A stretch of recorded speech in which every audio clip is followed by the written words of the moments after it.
December 7, 1941. Pearl Harbor still lay in the half-light of dawn. The air was warm, calm, the kind of morning sailors loved. Aboard the USS Oklahoma, the crew prepared for a quiet Sunday. Some lined up for breakfast. Others cleaned the deck or read letters from home. The ship's steel hull shimmered beneath the Hawaiian sun, anchored proudly along Battleship Row, a fortress of gray. If this story resonated with you, please subscribe to the channel, like it, spread the word, and tell us where you're watching from. Calm in a world that did not yet know it was seconds from hell. Then a low hum in the distance. It began as a vibration, faint, almost unnoticeable. Moments later, the sound thickened, engines, dozens of them. A shadow swept across the deck. Men looked up, the glint of sunlight off wings, red circles, and then the first bombs fell. The Oklahoma shuddered violently as torpedoes tore through her side. Alarms screamed, men shouted. Water rushed in faster than orders could be given. Within minutes, the proud battleship began to list, steel twisting, hearts breaking, and the harbor consumed by fire. Before the war had truly begun for America, one ship's fate would ignite a nation's fury. The years leading to that December morning were forged in quiet tension. Across the Pacific, an empire had begun to move slow, methodical, unstoppable. Japan, pressed by resource hunger and ambition, expanded deeper into China, pushing its armies through Manchuria, seizing ports and swallowing territories. Each victory fueled a new hunger, one that clashed violently with the interests of Western powers. The United States watched with growing unease. For decades, America had seen the Pacific as a distant horizon, a vast blue buffer between continents. But by 1937, as Japanese troops stormed Shanghai and Nanjing, that horizon began to close in. Reports of atrocities, rising militarism, and imperial arrogance filled Washington's briefings. Diplomats urged caution, admirals warned of conflict. Yet for years, America hesitated. Then came 1940. France had fallen, Britain stood alone, and Japan saw opportunity in the chaos. It moved south, toward the resource-rich colonies of Southeast Asia, territories that supplied oil, rubber, and metals essential for war. President Franklin D. Roosevelt, unwilling to tolerate further aggression, struck back with economic weapons, an embargo on oil, scrap metal, and machinery. For Tokyo, it was an act of strangulation. Japan imported over 80% of its oil from the United States. Without it, ships could not sail, planes could not fly, and the empire's war machine would stall. To Japanese militarists, diplomacy now meant weakness. The answer, they believed, lay not in negotiation, but in preemption.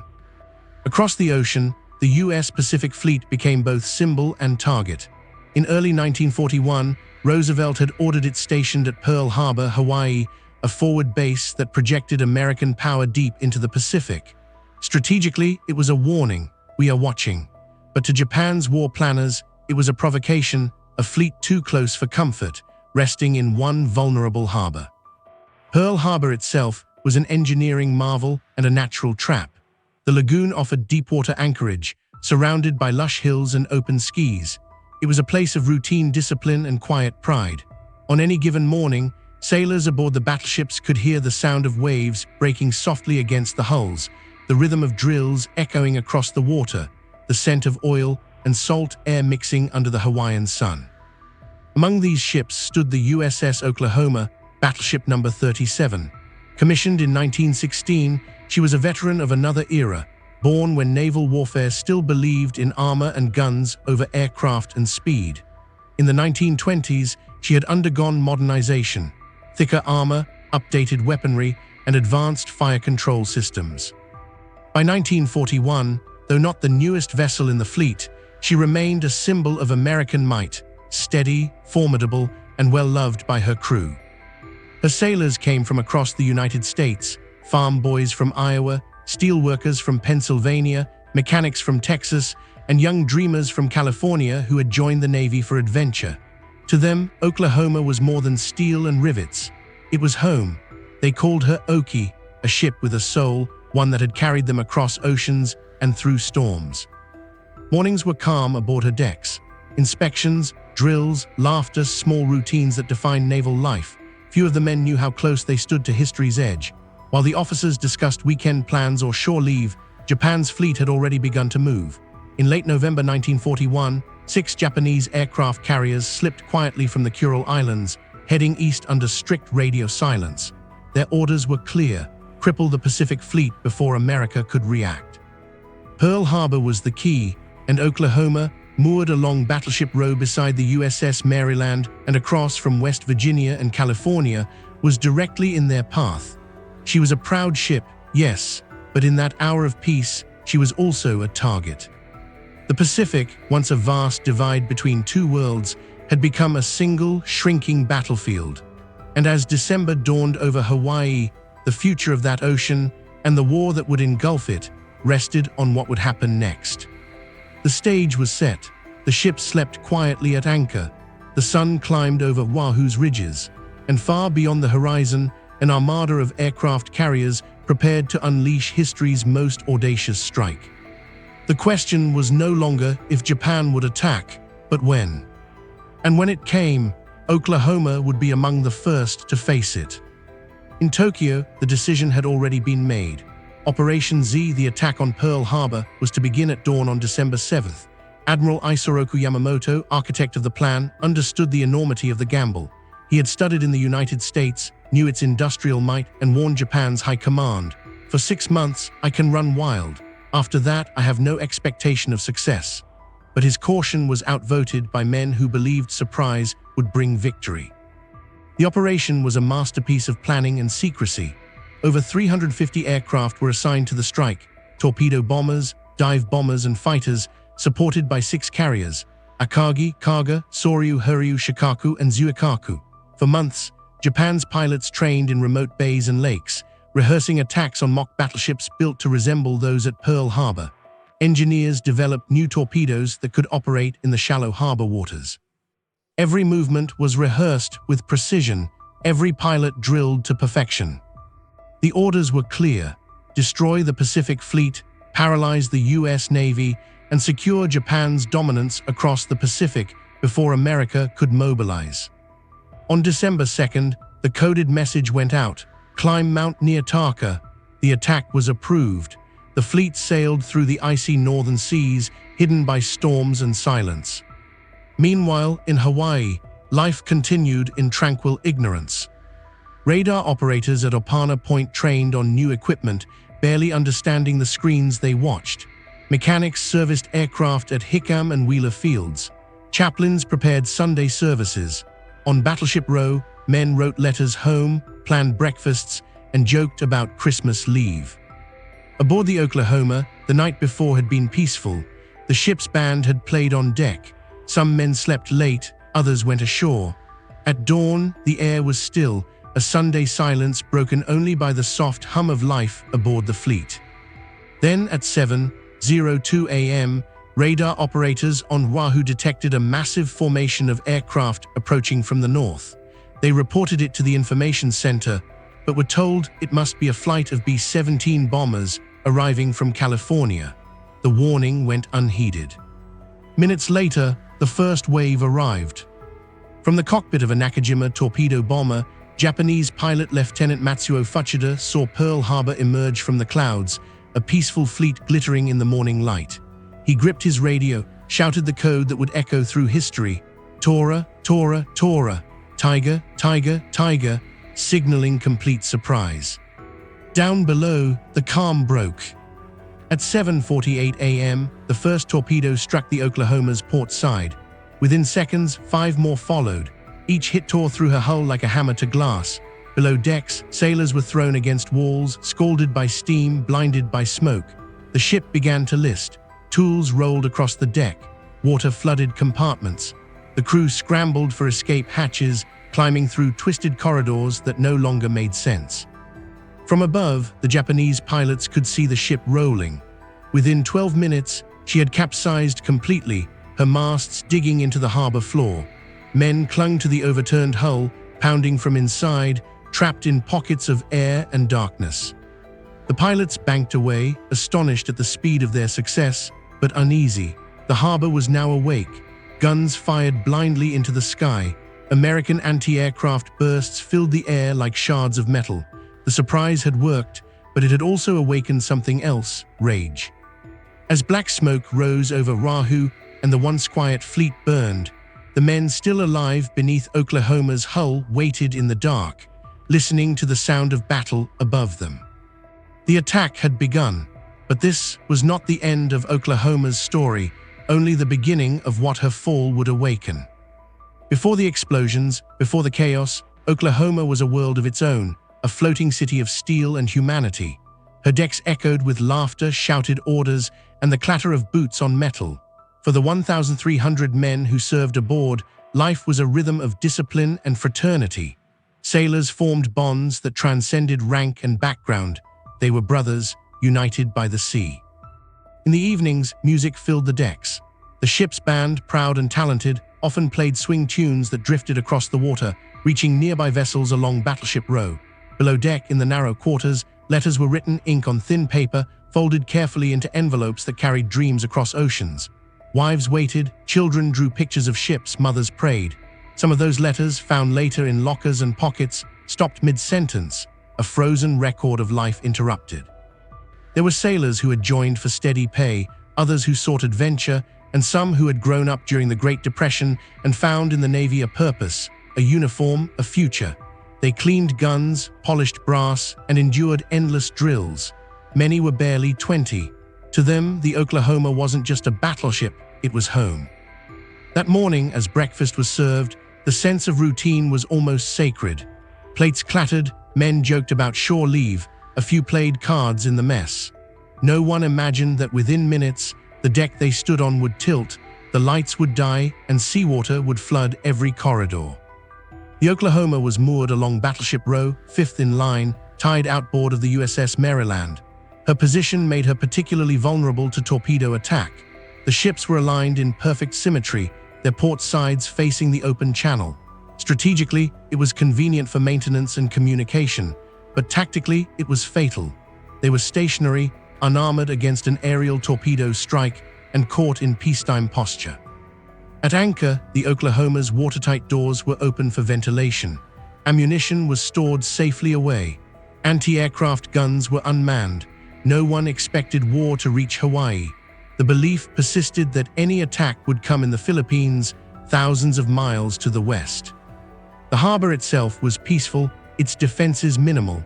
The Army and Navy each believed the other responsible for air patrols.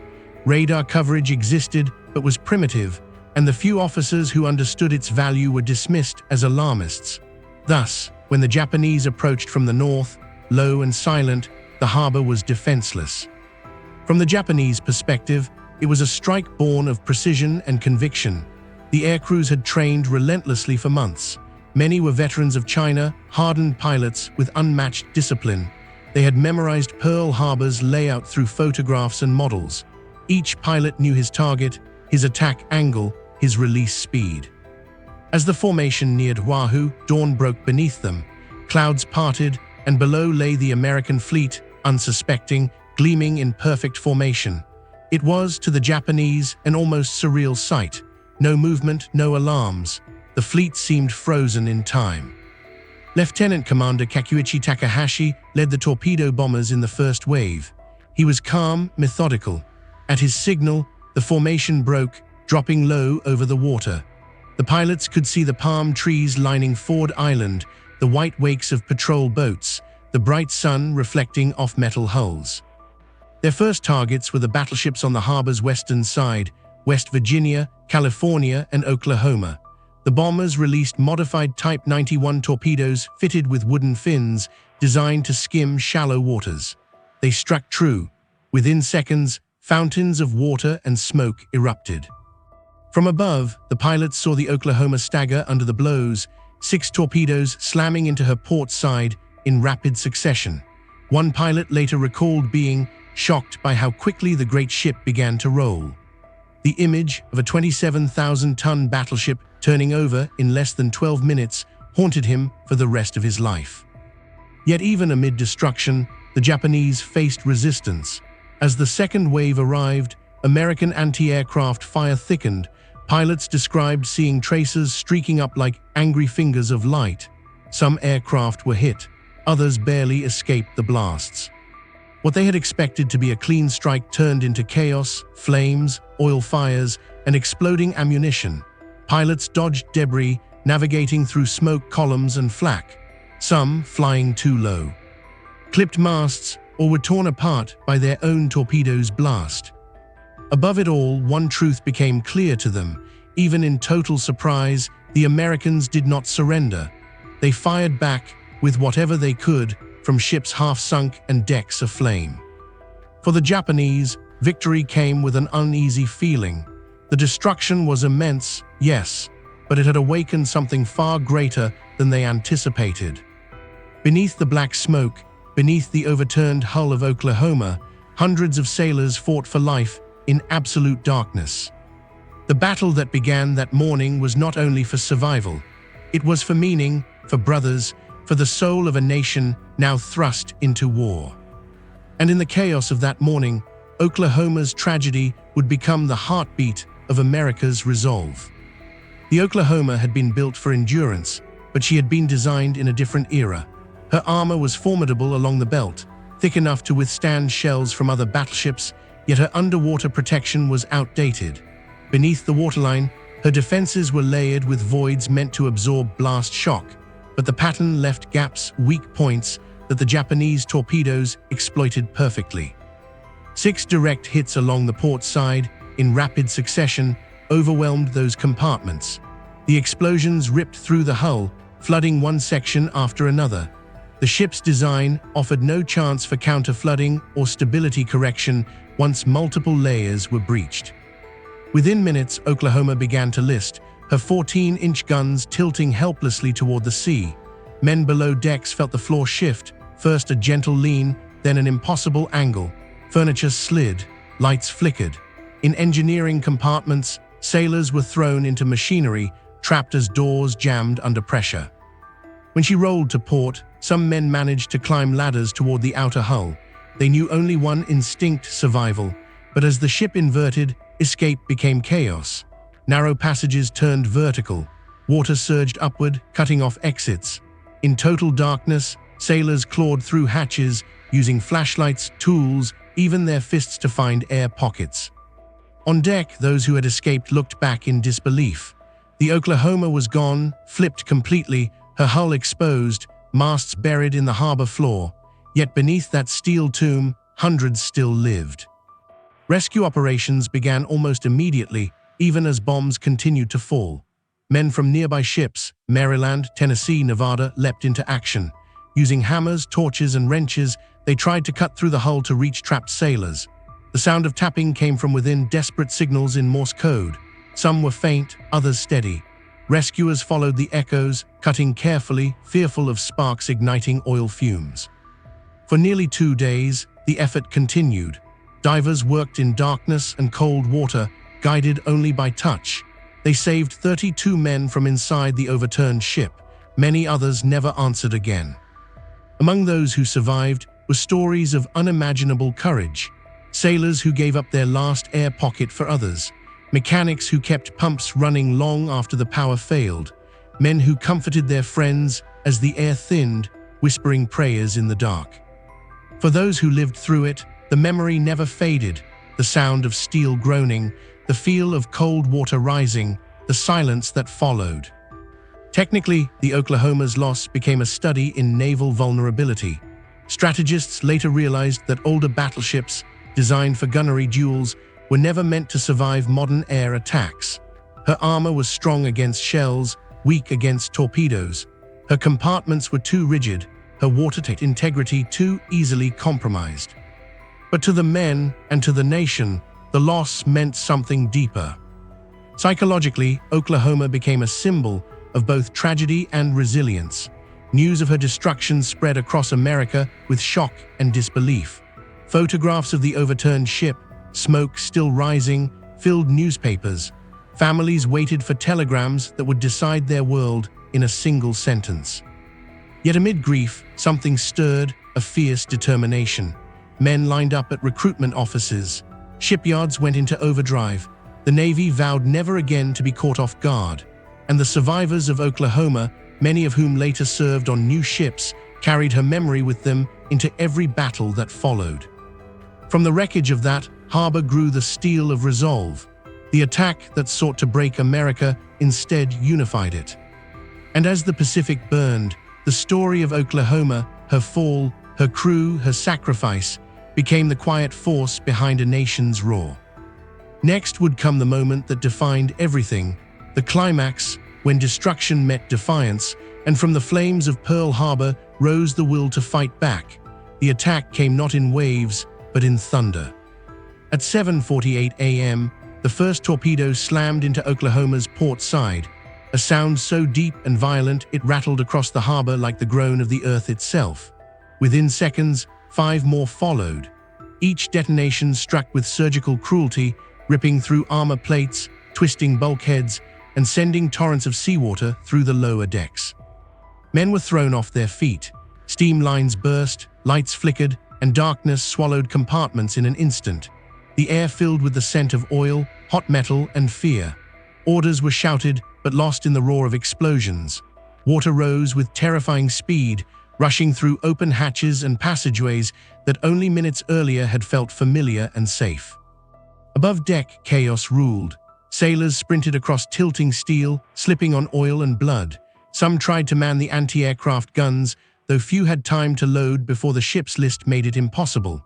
Others dove overboard as the deck tilted sharply toward the sea. Lifeboats capsized. Flames raced along the surface of the harbor, turning the water itself into fire. Aboard the nearby ships, men watched in disbelief as Oklahoma rolled. It happened too fast for comprehension, a battleship, proud and massive, turning onto her side like a wounded giant. Her masts dug into the harbor mud, her hull looming above the waterline, smoke and steam hissing from ruptured vents. The harbor was a nightmare. Torpedoes struck West Virginia and California. Bombs rained down on Arizona, igniting her magazines in a cataclysmic explosion that shattered windows miles away. Debris and bodies rained over the harbor. Men in the water burned as oil spread around them. Others clung to wreckage, their faces blackened with soot and shock. From the sky, Japanese pilots moved methodically, striking targets as trained, fuel depots, hangars, ships moored helplessly side by side.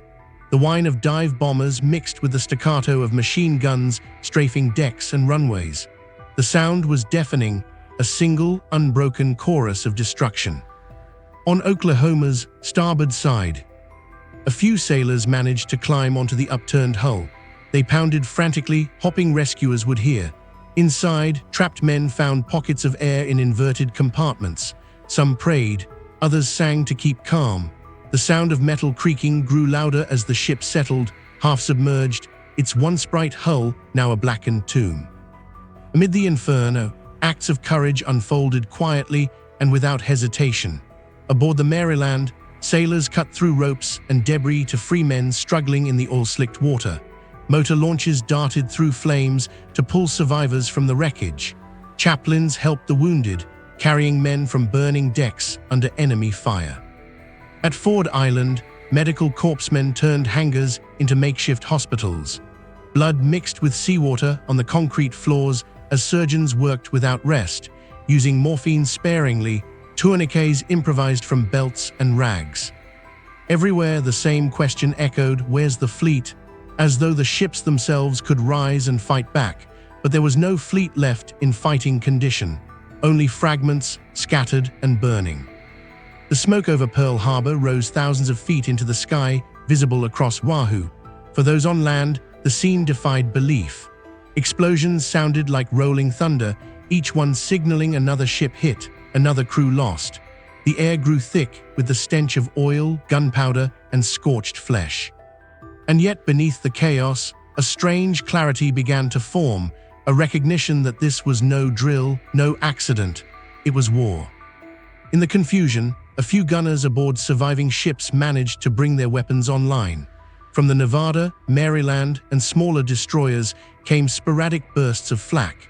Japanese aircraft dodged, banking hard, releasing bombs in desperate haste. But for Oklahoma, the battle was already lost. Within 12 minutes of the first hit, she was gone, her hull inverted, her decks buried in the harbor's mud. Of the 1,353 men aboard, 429 would never emerge alive. The survivors swam through burning oil, choking, blinded, their uniforms scorched. Some reached shore only to collapse from exhaustion. Others turned back into the fire to save friends still trapped in the water. Their courage defied logic, a reflex of duty stronger than fear. As the harbor burned, the world changed. The Pacific, once distant and peaceful, had turned into a furnace. And within that fire, a new resolve began to form, silent, unspoken, but unbreakable. The Americans had been caught unprepared, yes, but they were not broken. Not yet. From above, the Japanese air group circled back to assess the damage, and what they saw stunned even their most hardened veterans. The harbor was a graveyard of steel and flame. Smoke columns rose like black towers. The air shimmered with heat and destruction.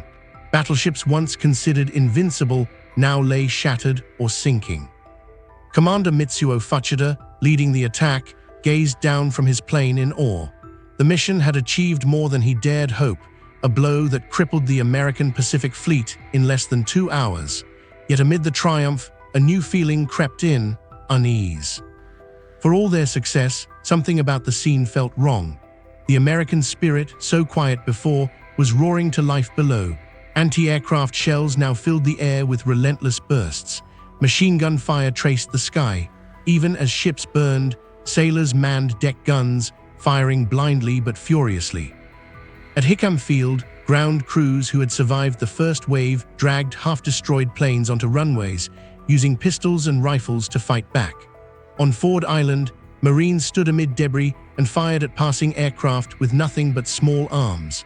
Even wounded men joined the fight, propped against sandbags or resting on stretchers, shooting into the sky until their last rounds were gone. From his cockpit, Fuchida could see tracer fire reaching dangerously close to his formation. Several planes had been lost already. He knew what it meant. The element of surprise was fading. The Americans, though bloodied, were awakening. By 8:30 a.m., the second wave had finished its run. Fires consumed nearly every battleship along Battleship Row. The Arizona burned like a volcano, a constant roar as her magazines continued to detonate. The California was sinking. The Nevada, attempting to get underway, was forced to beach itself to avoid blocking the channel. And yet, through the devastation, certain details unnerved the Japanese commanders. Fuel depots and repair facilities, the true lifelines of the harbor, remained untouched. The American aircraft carriers, the most important targets of all, were not present. Admiral Chuichi Nagumo, commanding the strike force from his flagship Akagi, faced a choice. His officers urged a third wave to destroy the remaining installations, but Nagumo hesitated. The American response was growing fiercer by the minute. He feared that if the U.S. carriers were nearby, they might strike his vulnerable fleet before it could retreat. At 9:15 a.m., the order was given: return to the carriers. The attack was over. Below, the battle did not stop. Rescuers still cut through hulls, dragging men from the wreckage. Others searched for survivors in the oil-choked water. The air was filled with the cries of the wounded, the sound of cutting torches, and the constant crackle of fire. Then slowly, a strange silence settled over the harbor. The planes were gone. Only the distant rumble of collapsing ships remained.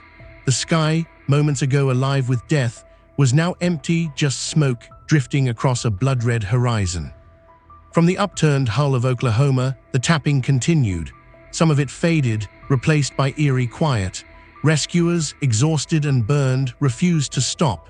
They worked through the night, cutting, listening, hopping. When dawn came again, the full scale of destruction revealed itself. Battleships lay in rows, their hulls blackened and broken. The water shimmered with oil and debris. The once proud fleet that had guarded the Pacific was gone. But amid the wreckage, there was movement, survivors emerging from the smoke, helping each other ashore. Some wept. Others stood in silence, staring at what had once been their home.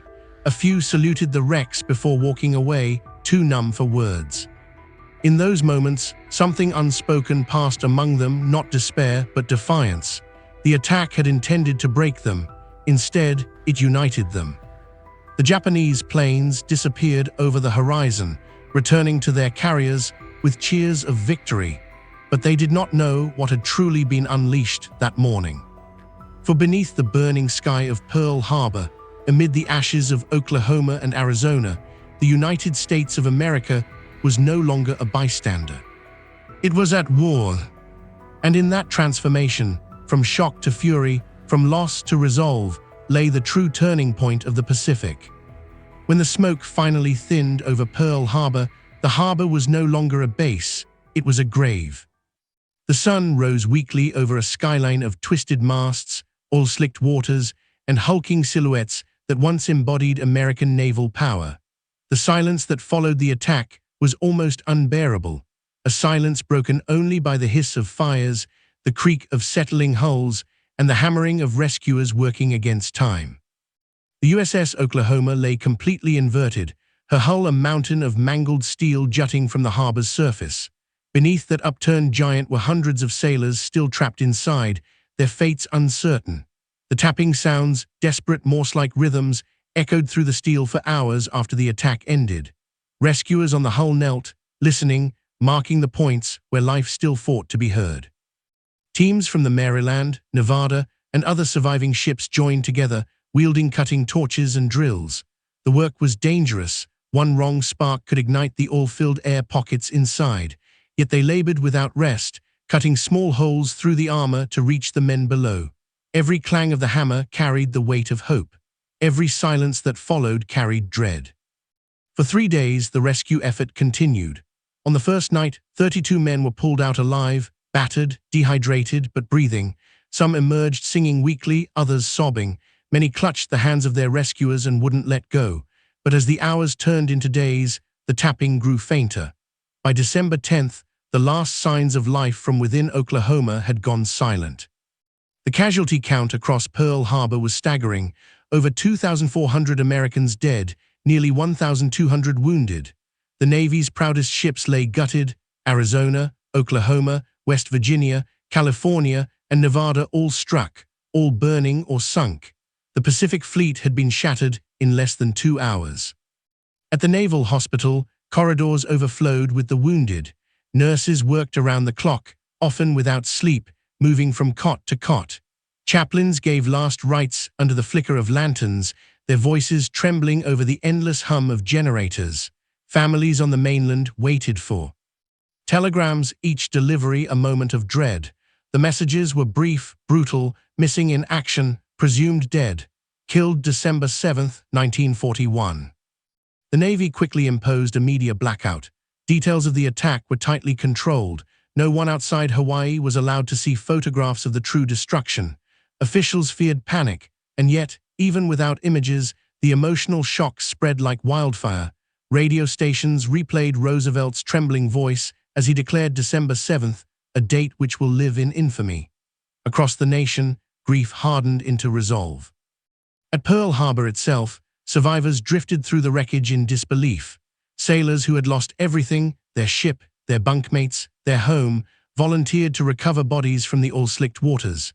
Each discovery brought both relief and heartbreak. Many of the dead were unrecognizable, their names known only through dog tags or fragments of uniform. Among the wrecks, Oklahoma remained a haunting sight. Divers described eerie scenes beneath the surface, tables bolted to the ceiling, chairs still chained in place, and personal belongings floating in slow motion through the murky water. Letters, photographs, and keepsakes that once represented ordinary lives now drifted among the dead. As days passed, the harbor began to resemble something less like a battlefield and more like a wound slowly closing. Oil slicks were skimmed, fires extinguished, flags raised above makeshift memorials, but for every survivor, the weight of what had been lost pressed down hard. Some wrote home in simple words, "I'm alive, but I don't know why." Others stayed silent, unable to explain what they had seen. The Navy began immediate investigations into how the attack had happened and how the nation could have been caught so unprepared. In private meetings, blame was discussed in whispers. Admiral Kimmel and General Short, commanders of the Pacific Fleet and Hawaiian defenses, would soon be relieved of duty. Yet for most Americans, those names meant little compared to the grief that now reached into every home, every town. Pearl Harbor was no longer just a place on a map. It had become a scar on the heart of a nation, one that would never fade. By early 1942, Pearl Harbor had shifted from disaster site to monument of determination. Work crews, divers, and engineers began the enormous task of clearing the wreckage and salvaging what could be saved. The harbor echoed once more with the sound of hammers and cranes, not of destruction, but of renewal. The USS Oklahoma remained a stubborn challenge. Her massive hull lay upside down, partially buried in the harbor mud. Engineers debated for months whether she could be raised at all, but the decision was made not out of practicality, but principle. No ship would be left behind. In March 1943, the recovery operation began. Huge steel towers, A-frames, were erected along her sides, and powerful winches were connected by cables as thick as tree trunks. Pumps drained compartments as divers sealed holes and reinforced bulkheads. Slowly, over weeks and months, the 27,000-ton battleship began to shift. Eyewitnesses described the sound, a deep, groaning moan of metal awakening from death. Inch by inch, she rolled upright. By June, Oklahoma stood once again on her keel, battered but defiant. It was one of the most complex salvage operations in history, and though she would never sail again, the act itself became symbolic, a resurrection mirroring the nation's own. Inside the ship, divers and recovery crews found what they dreaded most, the remains of hundreds of sailors still trapped in sealed compartments. Each discovery was handled with reverence. The bodies were removed carefully, placed in caskets, and given military honors. Many could not be identified. They were buried as unknowns at the National Memorial Cemetery of the Pacific, their names etched in stone years later.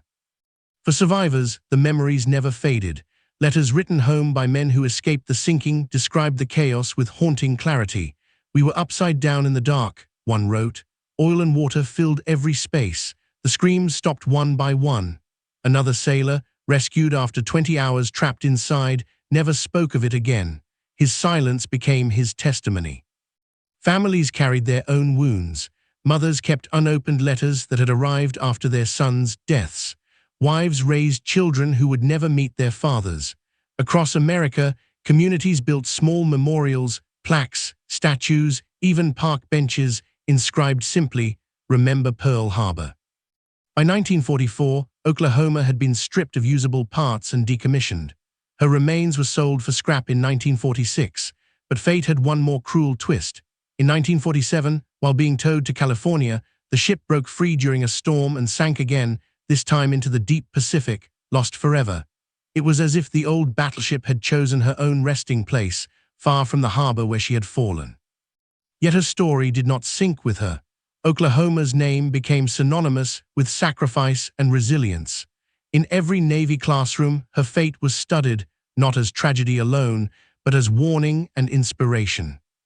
Decades later, survivors and families gathered each year on December 7th, standing by the harbor's quiet waters where seagulls now glided above the once burning sea. They came not to mourn alone, but to remember together the men who fought, the men who died, and the moment America was reborn from its darkest morning. Today, the USS Oklahoma Memorial stands at Ford Island, 429 white marble columns, one for each life lost. Against the Pacific wind, they gleam silently, each casting a shadow long enough to touch the waters where the ship still rests unseen. It is not just a monument to the fallen, it is a promise that their sacrifice will never be forgotten. The story of the USS Oklahoma is not just about loss, it is about awakening. In those dark waters of Pearl Harbor, America's innocence sank, but its resolve began to rise. The men who perished beneath her decks never saw the war that followed, but their deaths set its course. Their sacrifice transformed hesitation into fury and grief into an unbreakable will. From the twisted wreckage of Oklahoma and Arizona, a new navy was born. Steel was reforged, ships rebuilt, and a generation of sailors trained with one promise: never again unprepared. Every rivet and hull plate of the new fleet carried the memory of those who never returned. When American forces later stormed the Pacific, from Midway to Iwo Jima, from Leyte Gulf to Okinawa, many of the men at the guns remembered Pearl Harbor not as defeat, but as purpose. They fought with ghosts beside them, their fallen shipmates getting every shell, every decision, every breath. In the end, Oklahoma's story became a symbol of endurance, of how a nation, struck without warning, refused to remain on its knees.